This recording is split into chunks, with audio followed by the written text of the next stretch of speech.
Olá pessoal, tudo bem? Novamente eu gostaria de agradecer por você estar aqui novamente no nosso canal Bom de Bíblia para continuarmos o estudo da Palavra de Deus. Eu gostaria de já destacar que no último vídeo faltou um pedacinho ali do final, é porque eu ainda estou me acostumando com os vídeos aqui da internet. O nosso foco é fortalecer o nosso grupo de estudos no WhatsApp, que fala a respeito do tempo do fim. E a gente estava gravando em áudios, né? Só que o áudio, eu acho que fica um pouco, vamos dizer assim, falta um pouco mais de informação, de interação. E eu acredito que aqui pelos vídeos fica muito mais fácil. E como a pandemia impediu a gente de estar mais próximos um do outro, aqui na internet, no YouTube e em várias outras formas que a gente está tentando utilizar na internet para a pregação do Evangelho, são os meios que a gente pode estar pregando a palavra, estudando e tendo segurança, tanto eu para minha família, como também para a sua família também, porque da mesma forma que eu posso estar adquirindo a doença, eu também posso estar transmitindo, né? Então, para que isso não aconteça, para nossa segurança, nós estamos gravando esses vídeos aqui no nosso canal Bom de Bíblia, um canal que tem o intuito de estudar a palavra de Deus, podermos tirarmos dúvida. E eu sempre bato na tecla, não para debater, não para ficar arrumando intriga, porque a gente sabe que tem muitos canais na internet que fazem isso. Não, nosso intuito é apenas estudar a Bíblia. E a sua opinião, o seu comentário é muito importante para a gente. Também não deixe, se você está vendo esse vídeo pela primeira vez, se inscrever aqui embaixo, também notificar o sininho ali, né, ativar o sininho e deixar o seu comentário também, tá bom? Além de, eu vou deixar no link aqui da descrição do vídeo o link para que você faça parte do grupo do WhatsApp também, para que você entre, comente, converse com a gente. E se você tiver alguma dúvida sobre os vídeos, pode mandar sua pergunta lá, que se a gente não responder no grupo lá do WhatsApp, a gente vai estar trazendo ela para cá, tá bom? E esse vídeo a gente vai dar continuidade ao tempo do fim, ainda falando do período de 1798 e o que levou esse tempo a ser tão determinante para o tempo do fim, tá bom? A gente vai trazer algumas informações importantes aqui, e um detalhe aqui que eu coloquei aqui na minha ficha para poder estar passando para vocês é como que Deus ele atua para desmascarar o mal ou uma maldade. É claro que quando a gente fala do território da divindade, né, a gente tem que tomar muito cuidado. Eu dizer assim, Deus faz assim, ou que Deus trabalha dessa forma, é como se eu soubesse realmente o que Deus faz. E nenhum ser humano tem esse intuito, né? Jamais a gente consegue entender o pensamento de Deus. É claro que nós sabemos que Deus é amor, Deus é longânimo, Deus ele é misericordioso, porque isso ele revela na sua palavra. Agora, tem detalhes da divindade que Deus não revela na Bíblia, e de acordo com Deuteronômio 29, as coisas encobertas pertencem a Deus, as reveladas pertencem a nós. Tem situações que a gente não tem como abordar, né? Então a gente tem como supor. Então eu suponho, através de alguns exemplos da Bíblia, que Deus, ele para mostrar uma maldade, acho que a palavra mostrar uma maldade não é o que eu estou querendo dizer, mas Deus ele permite, eu acho melhor dizendo, que uma pessoa mal intencionada ela se revele através das consequências dos seus atos. Eu acho que ficou mais claro o que eu estou querendo dizer. Por quê?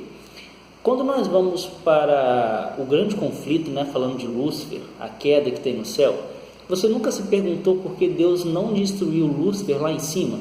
Por que ele permitiu o inimigo ser expulso do céu? Ele expulsou o inimigo de lá e depois ele veio para a terra, né? Ele também tem outro estudo mais aprofundado que nós sabemos que ele tentou também em outros planetas, porque se você não sabe, a Bíblia dá base, e também não só a Bíblia, mas a NASA também, a questão científica do espaço também não descarta a hipótese de haver vida em outros planetas. Isso é muito claro, tá bom? Inclusive no nosso sistema solar, tá? Isso já foi destacado também, mas é um outro assunto. Mas você nunca se perguntou por que Deus não destruiu o mal lá em cima? Por que ele permitiu? Sabe por quê? Porque ele queria fazer com que Satanás se desmascarasse, para que o mal fosse revelado pelo seu precursor, ou seja, aquele que deu início, para que a máscara dele caísse. A gente vê isso também na história de Caim e Abel. Deus ele coloca um selo, né, uma marca em Caim depois que ele mata Abel, e antes disso acontecer, antes daquele assassinato, ele permite que aquele acontecimento ali vá adiante, e logo em Gênesis 4 a gente percebe que o semblante, ou seja, de uma forma assim, realmente as intenções de Caim, ele se revelasse. Deus ele não foi lá e apontou, olha, você foi mal, não, o próprio semblante dele cai, né? Então a gente percebe muito isso, não só nesses dois exemplos, mas em vários exemplos. Temos o exemplo do rei Saul também, que no começo ele foi fiel a Deus, depois ele começou a fazer o que Deus não estava querendo, e as consequências da sua vida foi mostrando isso. Então a gente percebe que Deus ele trabalha mais ou menos por esse caminho, né? Ele deixa que a pessoa ela revele realmente qual é o seu caráter.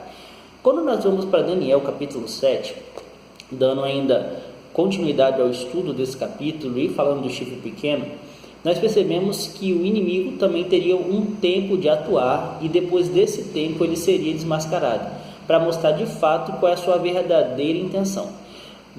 Quando nós analisamos a Bíblia com um olhar no espírito de profecia, e para aqueles que estão me ouvindo agora e não conhecem essa expressão, espírito de profecia, não faz parte da igreja adventista, saiba que os espíritos de profecia são criados, ou escritos, melhor dizendo, né, por Ellen White, que nós consideramos profetisa da igreja adventista do sétimo dia, embora é uma profetisa não canônica, tá bom? Ellen White não é Bíblia.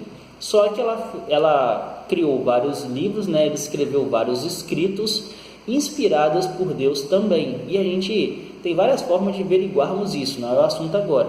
Mas nós acreditamos que Ellen White teve o dom profético que biblicamente também vai ser manifestado. Foi manifestado na época dela, de 1827 até 1915, né? Que foi o período que ela viveu, quando ela tinha os seus 17 anos ali, em 1844. Deus então dá capacidade a Ellen G. White a ter esse dom profético, né? Deus capacita ela, e esse dom profético também vai ser utilizado e derramado no tempo do fim, de acordo com Atos capítulo 2. Mas o foco é que quando nós analisamos o espírito de profecia, alguns escritos que Ellen White, né, escreveu junto com a Bíblia, nós percebemos que no período que Lúcifer ele começa ali aquela grande guerra no céu, aquele conflito, ele é expulso e é trazido para cá, para a terra. Trazido não, né? Ele foi expulso para cá de fato. O Apocalipse fala que ele caiu, e o próprio Cristo fala que viu Satanás caindo do céu como um relâmpago, lá em Lucas 10, 18, se eu não estiver enganado, ou 18, 10, eu sempre me confundo nessa tiragenzinha dos versículos, mas se eu não me engano é Lucas 10, 18, e o próprio Cristo narra esse evento. A gente percebe que até a cruz do Calvário, alguns anjos no céu estavam ainda em dúvida sobre o caráter de Lúcifer. Por quê? Pensa comigo. Antes de Lúcifer havia o mal? Antes de Lúcifer havia mentira, havia o engano? Não. Então, até para os anjos era algo novo, era algo que eles não estavam entendendo ainda, embora eles participaram ali, tomaram as suas posições, como nós sabemos, Apocalipse 12, visões do céu, primeiros escritos, patriarcas e profetas também menciona, mas algum ainda vestígio de dúvida poderia ainda estar na mente deles. Porém, essa dúvida, ela se atingiu até a cruz do Calvário, ela foi até a cruz do Calvário, que eles perceberam realmente que as intenções de Lúcifer sempre foi matar Cristo.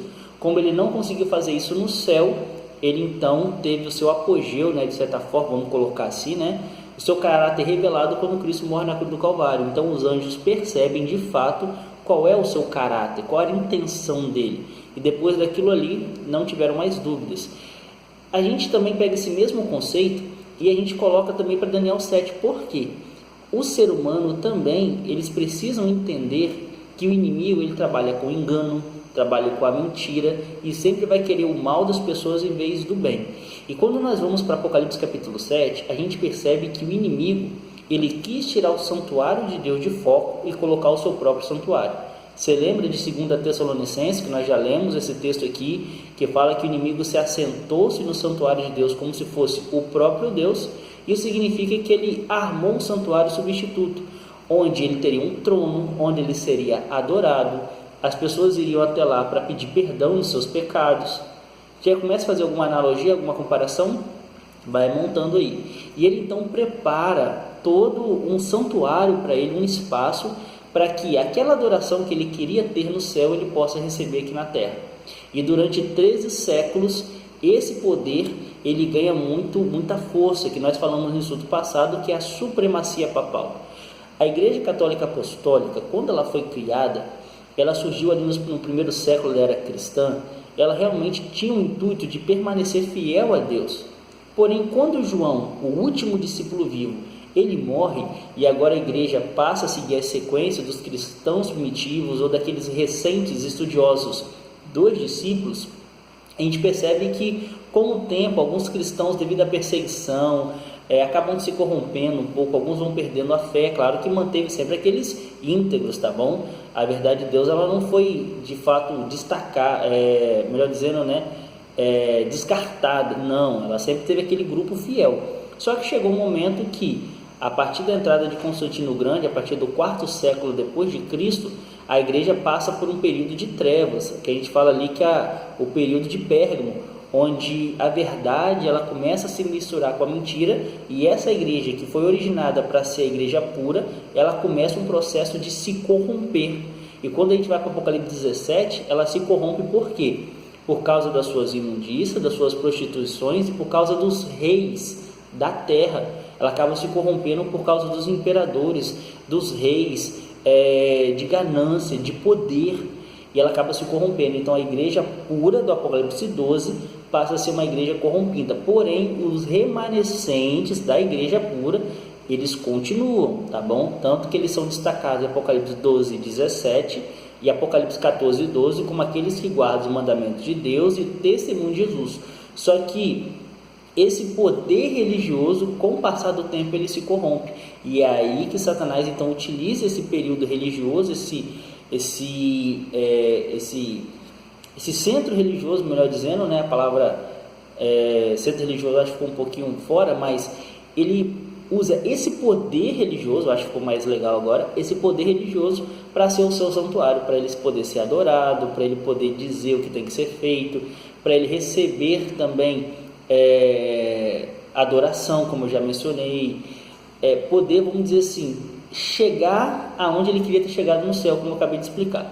Então, quando ele usa esse poder, durante 13 séculos, ele usa a Igreja Católica Apostólica Romana para ele fazer o que bem entende, colocar suas orientações, tentar levar o povo para longe da verdade. O foco dele sempre foi enganar. Então, quanto mais longe da verdade, mais fácil seria para ele estar enganando. E nesse período aí, que nós falamos desses 13 séculos, 1260 anos, que a gente já abordou no estudo passado, ele coloca o seu santuário. Só que o que acontece? Deus, como a gente destacou, ele precisava então de fato mostrar qual eram as intenções do inimigo. E Deus ele não podia permitir que esse poder do inimigo religioso continuasse. Deus ele precisava agir. É a partir do verso 26, de Daniel capítulo 7, verso 25, 26 e o 27, fala que Deus ele começa um juízo sobre quem? Sobre esse chifre pequeno que nós já identificamos como a supremacia papal, ou o Vaticano, porque está associado ali. E aí quando Deus ele começa a agir, a gente percebe que vários eventos, a partir do ano de 1798, um pouco antes também, eles começam a acontecer mostrando que haveria um movimento, que haveria um grupo daqueles remanescentes, lembra lá do capítulo 12, do início, que esses remanescentes eles iriam voltar para mostrar os erros que esse santuário satânico, vou dizer essa palavra é um pouco forte, mas esse poder do inimigo ele estava fazendo, e esses remanescentes iriam então destacar, iria mostrar qual era esses erros, tanto que lá em Apocalipse capítulo 14, quando você vê ali as 3 mensagens angélicas, o anjo ele passa voando, gritando, anunciando: caiu a grande Babilônia. E para aqueles que não sabem, esse chifre pequeno aqui, o anticristo, nós chamamos aqui da supremacia papal, Vaticano ou Roma papal, são palavras semelhantes, é mencionada lá em Apocalipse 14, Apocalipse 17, Apocalipse 18 como a grande Babilônia. Babilônia significa, vem do hebraico Babel, confusão, ou seja, uma confusão espiritual. E por que falar caiu? Porque ele quis dar ênfase 2 vezes. Caiu a Babilônia literal. Lembram lá da história de Daniel? Babilônia cai e agora os medo-persas passam a reinar.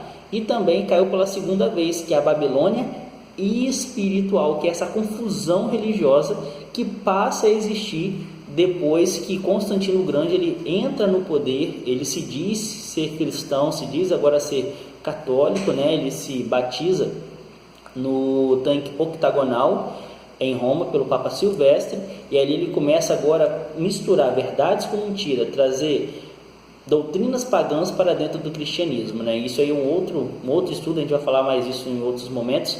Só que o interessante é você entender que a igreja ela se corrompe, só que agora Deus ele levanta um povo a partir do ano de 1798, já começou um pouquinho antes, mas Deus já vem levantado a restauração da verdade desde a época ali de João Rui, Jerônimo. Só que ela vai vindo o quê? Aos poucos. Deus ele não poderia levantar todas as verdades no mesmo momento, ia ser muita informação. Então Deus ele vem o quê?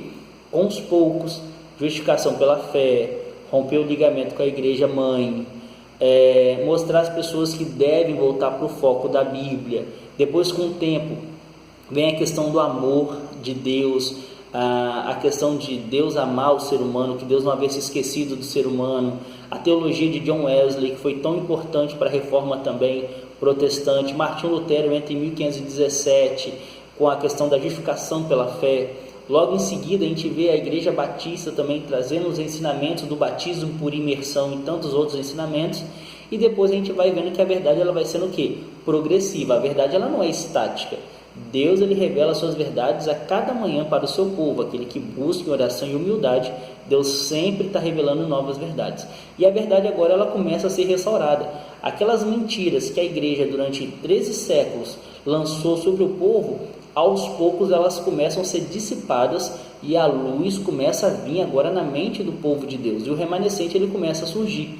E é nesse ponto aí que muitos detalhes eles são importantes para determinar o tempo do fim de 1798 até o período que nós estamos, e algumas informações são importantes. Eu listei aqui situações que ocorreram antes um pouquinho de 1798, que foram marcantes também, que é importante nós listarmos, e também alguns acontecimentos nesse período. Por exemplo, se a gente for para 1798, eu abri aqui na internet, um detalhe importante que foi um marco para o estudo das profecias e também para essa revelação mais nítida da verdade, foi a pedra de Roseta, que foi encontrada em 1798. Esse achado, estou esperando abrir aqui para mim trazer mais detalhe para vocês. Esse achado ele foi importantíssimo, por quê? Porque através da pedra de Roseta, que tinha 3 idiomas, os aerógrafos egípcios eles puderam ser de fato, de uma forma mais clara, serem interpretados. Isso ajudou muito para entender a cultura egípcia e também para dar mais força à matéria da arqueologia. A arqueologia ela ganhou muita força nesse período do século XVIII. A partir do ano de 1798, a arqueologia ela ganha mais força, mais destaque por causa desse achado, porque esse achado abriu caminho para se aprofundar mais na cultura egípcia, que aqueles que não sabem, foi um dos grandes impérios aí fundamentais para a civilização mundial. É no Egito que a gente começa a ver a questão de medicina, matemática, geometria, calendários por causa das cheias do Nilo. Então a pedra de Roseta ela foi fundamental. Tem algumas informações aqui, por exemplo, olha só que legal, ó. Frequentemente descrita como a pedra mais famosa do mundo, sua inscrição guarda um decreto de um conselho de sacerdotes estabelecendo o culto a faraó Ptolomeu V, no primeiro aniversário de sua coroação, promulgada na cidade de Mênfis, em 196, muito antes de Cristo.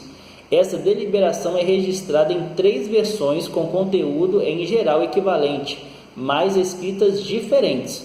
A superior foi registrada na forma aerógrafa, que é o Egito Antigo, e do meio, demótico, variante escrita do egípcio tardio, e a inferior, grego antigo. Então você vê que esses 3 idiomas foi muito importante. As 2 primeiras, falando da língua egípcia, só que a diferença de data de uma para outra era grande, que já ajudou a identificar muitos aerógrafos, e depois o grego antigo, que ficou um pouco mais claro as informações. Então essa pedra aqui, ela foi uma pedra importantíssima, e que através da arqueologia, gente, muitos achados ajudaram na compreensão bíblica. É claro que a arqueologia não prova a Bíblia, a Bíblia não precisa ser provada. O próprio fato da Bíblia existir já é a prova que Deus existe.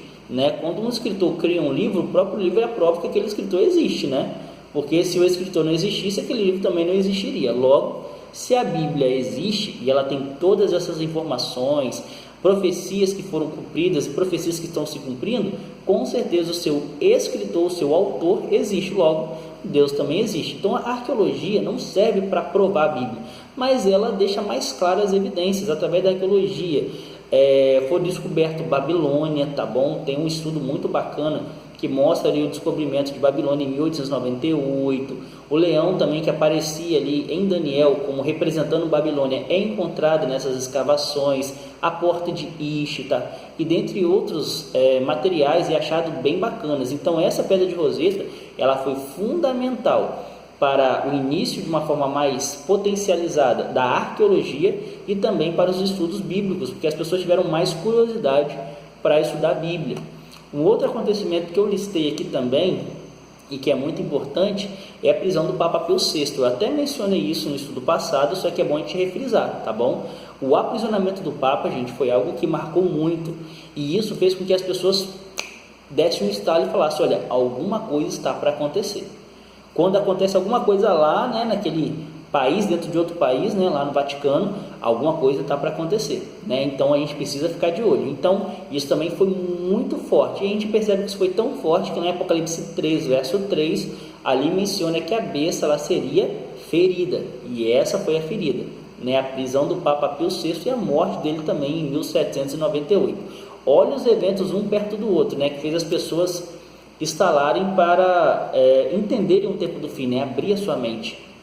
Outro ponto aqui também que eu coloquei, o escurecimento do sol, 19 de maio de 1780.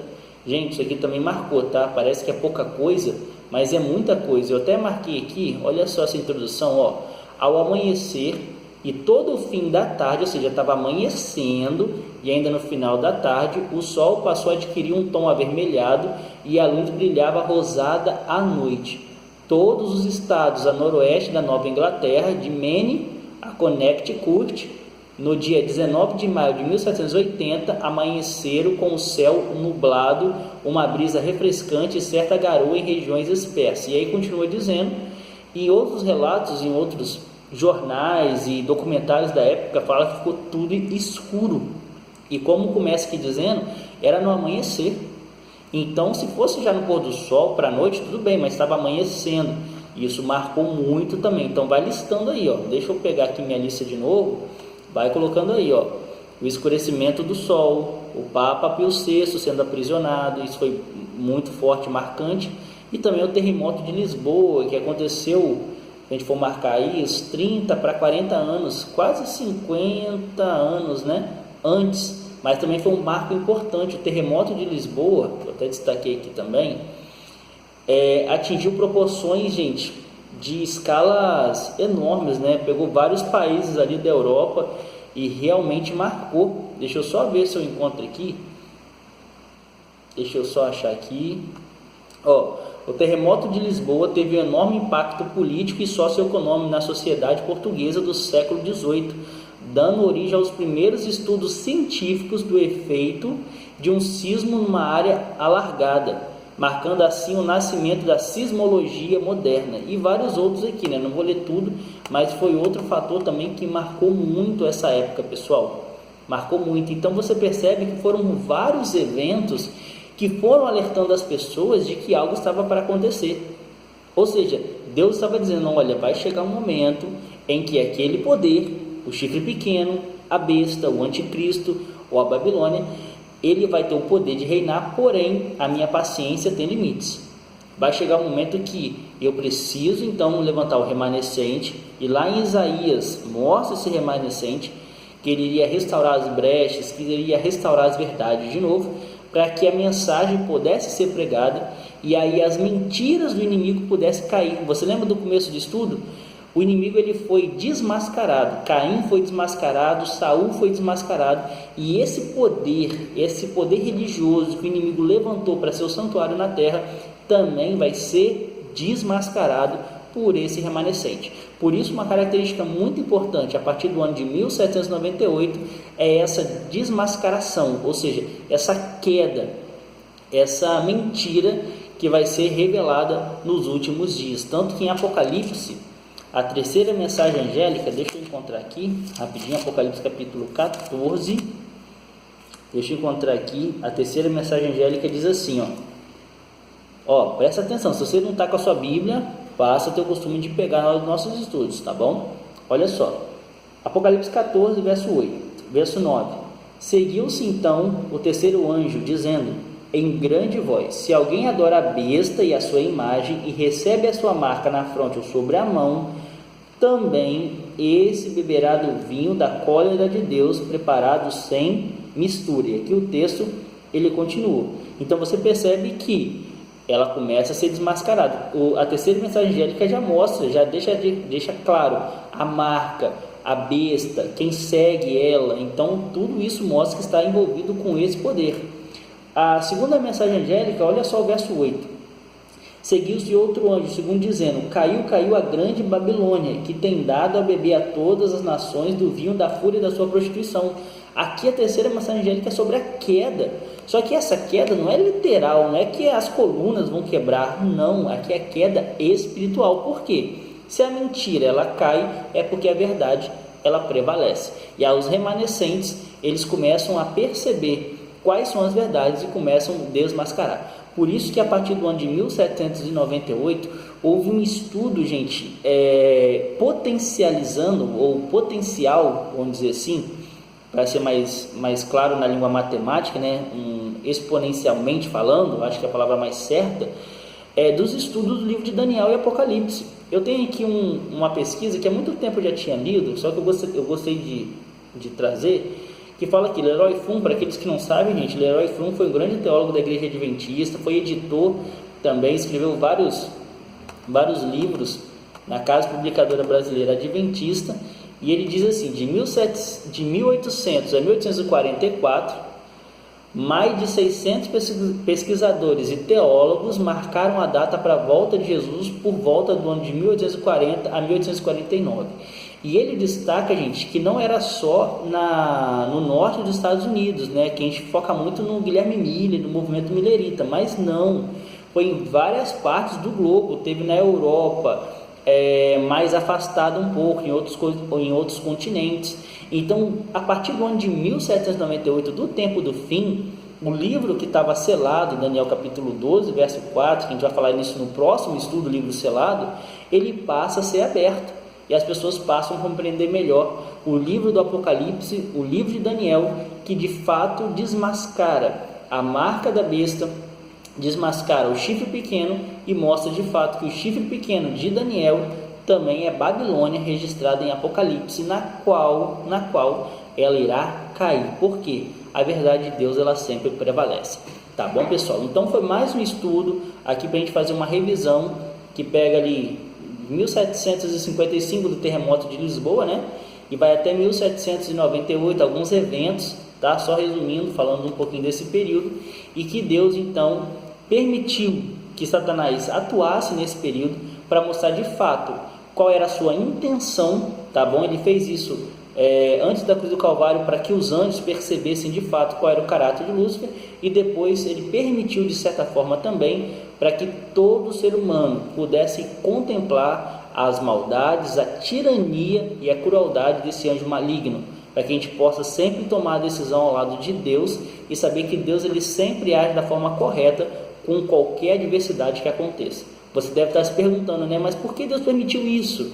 Calma, Deus ele vai te explicar ao longo do tempo e você possa ficar aliviado que, embora a gente não saiba de todas as respostas, elas existem, tá bom? E Deus ele vai no momento exato estar revelando as verdades para cada um de nós, tá bom? Então esse foi o nosso estudo. No próximo estudo nós vamos falar mais um pouquinho desse período e começar agora a falar do movimento millerita, que não só impactou ali nos Estados Unidos ou ali no norte, né, da América, mas outros países também com outros movimentos, e perceber que a verdade de Deus ela começa a se expandir para que Babilônia possa cair, tá bom? Eu agradeço muito essa oportunidade de estar junto com você, que a gente se vê no próximo estudo. E lembre-se sempre, lâmpada para os meus pés é a tua palavra e luz para os meus caminhos. Fique com Deus, graça e paz.